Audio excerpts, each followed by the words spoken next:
We are all very excited about these developments कि जो पिछले 6 माह से जिस सफ़र पे हम सब इस वक्त we are continuing with our journey, तो वो अब has started yielding real results in terms of macro economic stability.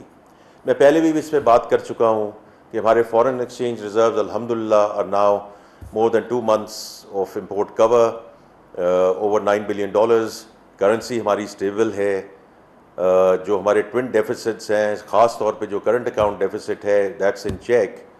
अब इन सारी चीज़ों का जो फ़ायदा हुआ है वो ये हुआ कि जितना हमारा बैकलॉग था पिछले 18 से 24 महीनों में जो इकट्ठा हुआ था, whether was import LCs, whether was the import contracts, या जो हमारी डिविडेंड्स और प्रॉफिट रेमिटेंसेस रुकी हुई थी, वो सारा बैकलॉग जो है वो क्लियर हो चुका है। इसी तरह जो इन्फ्लेशन का नंबर है वो आपको सबको मालूम है कि 38% पे ये पीक हुआ।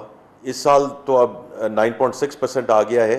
पिछले साल इस महीने यानी अगस्त में ये तकरीबन 23.7% था। तो ये अब जो सिंगल डिजिट में जो इन्फ्लेशन आई है उसके आपने ऑलरेडी जो इन्फ्लेशन जो बतदरीज नीचे आ रही है उससे आपने देखा है कि पॉलिसी रेट भी बतदरीज उससे नीचे आ रहा है।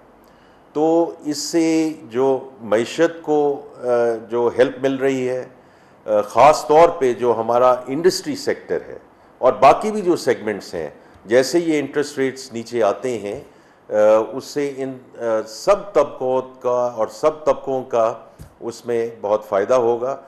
तो ये जो मैं सबको ये कहना चाहता हूँ, I want to congratulate the State Bank, the Ministry of Finance, all stakeholders जिन्होंने मेहनत करके ये इन्फ्लेशन को जो अफरात ज़र है उसको सिंगल डिजिट में हम लेकर आए हैं।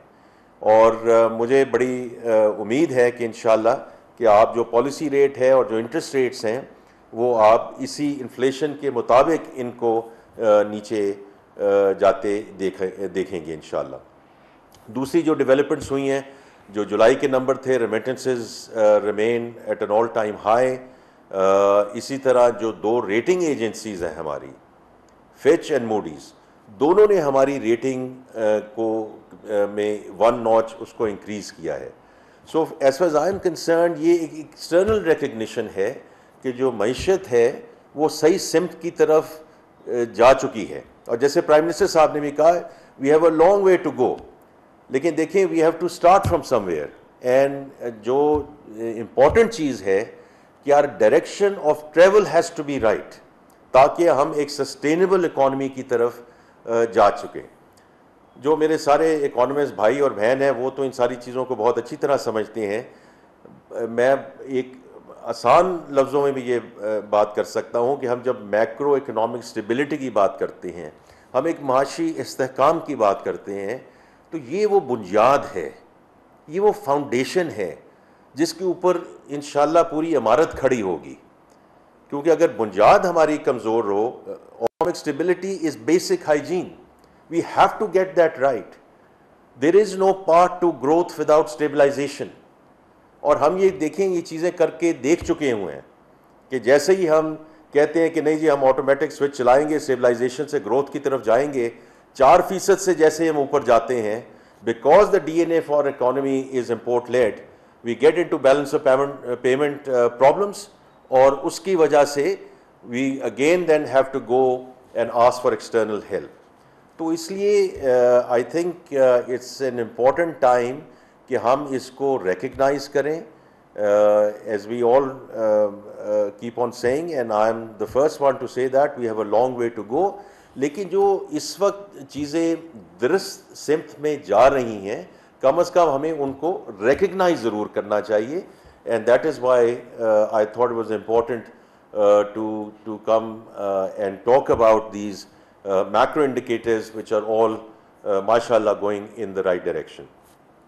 मैं 2 और मौज़ूआत पे बात करना चाहता हूँ क्योंकि वो अभी लेटली मीडिया में उनके बारे में बात हुई। एक तो ये है कि जो FBR की महसूलात हैं, देखिए वी आर वेरी क्लियर कि हमने अपनी जो महसूलात को आगे बढ़ाना है और उसकी बड़ी बेसिक वजह है कि पिछले साल हमने 29% अपने टैक्स रेवेन्यूज़ बढ़ाए, but still we are at 8.8% of tax to GDP. देखिए ये सस्टेनेबल, कोई भी मुल्क इस लेवल पे सस्टेनेबल नहीं हो सकता। जो हमने उसकी सिमत जो हमने कहा है कि 13% से ऊपर लेकर जाना है, हमें उस पर यकीन भी रखना पड़ेगा, and we will have to be absolutely clear about the implementation and execution. अब उसमें मेरी आप सबसे इस्तदा है कि 43% of the sectors in this economy pay less than 1% tax. देखिए हमें सबको मिलकर एक कलेक्टिव एफर्ट करनी है, एक कलेक्टिव गुजारिश करनी है इन सेक्टर्स से, और ये सेक्टर्स सब आपको मालूम है कि आप इसका बोझ इकट्ठे संभालिए। We all have to contribute, because otherwise we will keep on going to the same for more. और वहाँ भी अब हमारे पास कोई गुंजाइश नहीं रही। जो तनख्वाहदार तबका है, जो मैन्युफैक्चरिंग इंडस्ट्री है, they are already paying way above what they are contributing to the GDP. तो ये हम कब तक इसी तरह चलते रहेगा और कब तक ये मुल्क ऐसे ही चलता रहेगा? तो जितने मेरे होलसेलर्स, डिस्ट्रीब्यूटर्स, रिटेलर्स, ये सब मेरे भाई बहन हैं, हमारी दोबारा आपसे गुजारिश है, ये गुजारिश है कि आप बढ़िए, अपना कदम आगे लेकर जाइए to contribute to the country's economy. हमारी तरफ से जो भी चीज़ हो सकी जिसमें हम आपको कोई सहूलत फराहम कर सकें, सिंप्लिसिटी ला सकें, वो इंशाल्लाह हम आपके साथ पहले भी इंगेज रहे हैं, अब भी इंगेज रहेंगे। आपकी जितनी भी ऐसी जो मशवरे हैं उनको हम ना सिर्फ देखेंगे, उनको हम बड़ा सीरियसली रिव्यू करके उनको इम्प्लीमेंट भी करेंगे।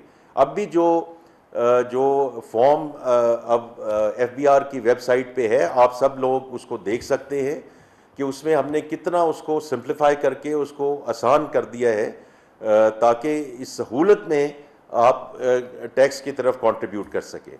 But one thing I want to be very clear, this is not going to be taken back, because अगर हमने ये किया तो बाकी जो तबकात हैं, जो इस वक्त वो नाला हैं, वो और मुश्किल में चले जाएंगे। बिकॉज इस मुल्क ने तो आगे बढ़ना है ना, क्योंकि ये महसूलात के बेसिस पे ही मुल्क चलते हैं, चैरिटी से मुल्क नहीं चलते। ये मैं पहले भी कह चुका हूँ, दोबारा दोहराना चाहता हूँ।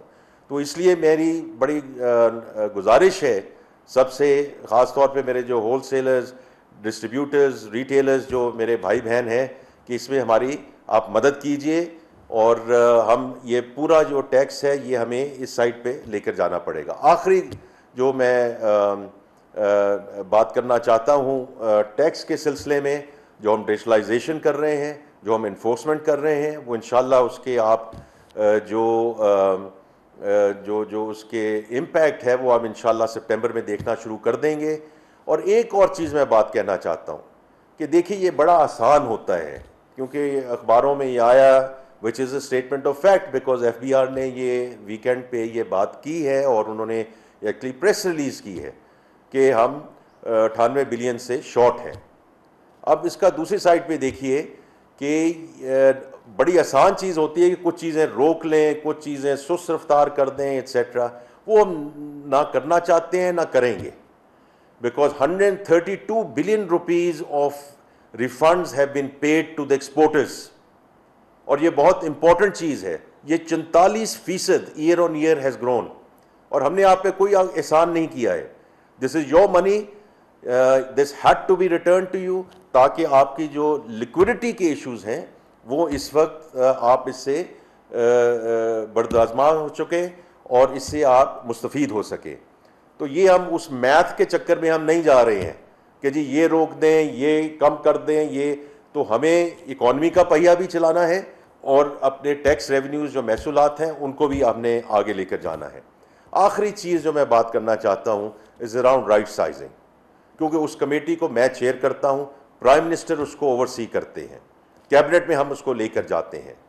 तो मैं बड़ी क्लियरली ये बात करना चाहता हूँ, we are very very clear that the size of the federal government will come down, but उसका एक मेथड है, उसका एक तरीक़ाकार है 6 मिनिस्ट्रीज़ को हम लेकर गए हैं। उसमें आप सब अखबारों में पढ़ चुके हैं कि 2 मिनिस्ट्रीज़ उसमें से ज़िम हो रही हैं। जब वो ज़िम हो रही हैं तो बाय डेफिनेशन ग्रेड 22 के जो अफसरान हैं उनमें कमी होगी। जो 17 से 22 के अफसरान हैं जो उसके एडमिनिस्ट्रेटिव विंग्स चलाते हैं, जब ये ज़िम होंगी तो ज़ाहिरी बात है उनका नंबर जो है वो कम होगा। ये तो एक बात करना चाहता हूँ। दूसरा ये है कि बाकी हमने सिर्फ ये मिनिस्ट्रीज़ की बात नहीं है, जो ऑटोनमस बॉडीज़ हैं उनके नीचे जितनी एंटिटीज़ हैं उन सब को हम वन बाय वन सुन रहे हैं। बिकॉज देखिए ये बड़ी इंपॉर्टेंट चीज़ है कि सुनवाई हर एक की होनी चाहिए कि why should they have the right to exist, what have they contributed to the country's economy. ये यूनिलैटरल डिस्कशन नहीं होनी चाहिए। तो हमने उनको सुना, उसके मुताबिक जितने डिपार्टमेंट्स बंद करने हैं वो हम बंद कर रहे हैं, जितने एंटिटीज़ को हमने क्लोज़ करना है वो क्लोज़ कर रहे हैं, जो डिवॉल्व करना है वो डिवॉल्व कर रहे हैं। लेकिन ये सिर्फ अनाउंसमेंट्स की बात नहीं होती कि मैं आज कोई चीज़ अनाउंस कर दूं, प्राइम मिनिस्टर साहब कुछ अनाउंस कर दें। अब उसके बाद नेक्स्ट फेज़ में आर द इम्प्लीमेंटेशन प्लान्स। मैं प्राइवेट सेक्टर से आया हूँ, तो प्राइवेट सेक्टर में और बाकी भी हर जगह ये चीज़ होती है कि 95% of the strategy is execution. इतनी हम बड़ी बड़ी बातें करके और आगे निकल जाएं, तो हमने कहा कि जी 2 हफ्ते के अंदर अंदर हमें इम्प्लीमेंटेशन प्लान चाहिए। इम्प्लीमेंटेशन प्लान का मतलब क्या है? पीपल, रिसोर्सेज, जो उसके जो कोई लिटिगेशन में मामलात हैं, कोई एसेट्स उनके अंडर एडमिनिस्ट्रेशन है, कोई उनकी प्रॉपर्टीज़ हैं जो उनके साथ हैं, इन सब के साथ हमने एक मैनेजेबल ट्रांजिशन करनी है ना, ताकि एक स्मूथ ट्रांजिशन हो सके एज वी गो फॉरवर्ड। ये 6 मिनिस्ट्रीज़ हो गई, अगली 5 मिनिस्ट्रीज़ को हम अब लेकर आ रहे हैं once we deal with the implementation plans है। इसी तरह 5-5, 6-6 मिनिस्ट्रीज़ हम लेते जाएंगे, उन पे एक्शन लेते जाएंगे, इम्प्लीमेंटेशन होगी, इम्प्लीमेंटेशन को हम इंशाल्लाह आगे लेकर चलेंगे। क्योंकि ये जो बात हो रही है कि बड़े बड़े अफसरान को छोड़ दिया गया है, इसमें लेजिस्लेटिव एजेंडा की ज़रूरत है। जो हमने इसको बड़ी खुल के बात की है कि सिविल सर्वेंट एक्ट जो है 1973 का, उसमें हमें लेजिस्लेटिव चेंजेस लानी है। उसमें हमें अपने कोलिशन पार्टनर से बात करके उसको हमने असेंबली में लेके जाना है, वहाँ से हमने ये पास करवाना है। तो ये जो इम्प्लीमेंटेशन है, अगर हम बड़ी आसान बात है हम अनाउंसमेंट कर दें और कहें कि जी फिर, क्योंकि इससे पहले भी 2019 में भी ये चीज़ें पेश हो चुकी हैं, क्यों नहीं हुआ अभी तक? इतना बड़ा प्लान एक पेश किया गया 2019 की कैबिनेट में, वो क्यों नहीं इंप्लीमेंट हुआ? वो इसलिए इंप्लीमेंट नहीं हुआ कि आगे इंप्लीमेंटेशन प्लान जो है वो नहीं था। And you have to take it in terms of bite size, announce करें, इंप्लीमेंट करें, आगे चलें। तो इंशाल्लाह जी हम इसको आगे लेकर जाएंगे। जो IMF वाली डिस्कशन है, मैं उसमें जो स्टाफ लेवल एग्रीमेंट है उसमें तो जुलाई में हो गया। इस वक्त we are in advance stages in terms of in getting assurances around our external financing, और उसमें हम अब एडवांस स्टेज में हैं। तो इंशाल्लाह हम ये वक्त पे ये प्रोग्राम जो है एग्जीक्यूटिव बोर्ड से अप्रूव होगा। और मैं ये ज़रूर कहना चाहता हूँ कि जितने चीफ मिनिस्टर्स हैं, जितने सूबाई हुकूमतें हैं, चीफ मिनिस्टर साहिबान और चीफ मिनिस्टर साहिबा, मैं इनका बहुत शुक्रगुजार हूँ, क्योंकि इनकी इंगेजमेंट के बग़ैर स्टाफ लेवल एग्रीमेंट भी नहीं हो सकता था। तो मैं as finance minister, as the government, as the federal government, we are extremely grateful, because जो ये बैनुल अक़वामी जो ये प्रोग्राम्स होते हैं, they are looking towards the sovereign, और सॉवरन है federal government and the provincial governments as far as I am concern. तो इसलिए इंशाल्लाह हम सूबों की मुशावरत से ही इसको आगे लेकर चलेंगे और इसको एक कामयाब प्रोग्राम बनाएंगे। और जैसे प्राइम मिनिस्टर कहते हैं, इंशाल्लाह इसको आखिरी प्रोग्राम भी बनाएंगे फॉर पाकिस्तान। और उसके लिए बड़ी ज़रूरी है कि जो मैंने रिफॉर्म्स की पहले बात की है कि हम अपने पाँव पे खड़े हो सकें और ये स्ट्रक्चरल रिफॉर्म्स को डिलीवर कर सकें। वंस अगेन आपका बहुत शुक्रिया।